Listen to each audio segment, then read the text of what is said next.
நம்ம ஊர் பொம்பளைங்க தண்ணி வண்டி தள்ளிட்டு இருக்காங்க.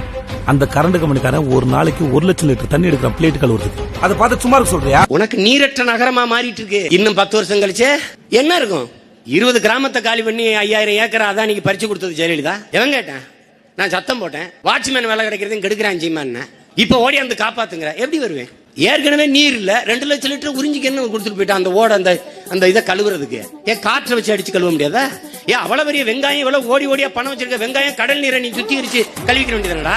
ஏற்கனவே நாங்க வறண்டு கிடக்குறோம். இதுல 2 லட்சம் லிட்டர் அளந்து ஊத்துறவன் 2 லட்சம் லிட்டர் தான் எடுப்பாரு. யாரும் அளந்து ஊத்துறியாடா? 20 லட்சம் லிட்டர் எடுத்தான்னா எவனுக்கு தெரியும்? இது முதலாளிகளின் வள வேட்டைக்காடு. நானா இருந்தா நடந்துருமா? கிளம்படான்றேன் தம்பி. நான் விளையாட்டுக்கு பேசுறேன்னு நினைச்சுக்காத ராஜா. ஒரு நாள் இந்தியா என்கிட்ட மாட்டிக்கிட்டு திணறும்.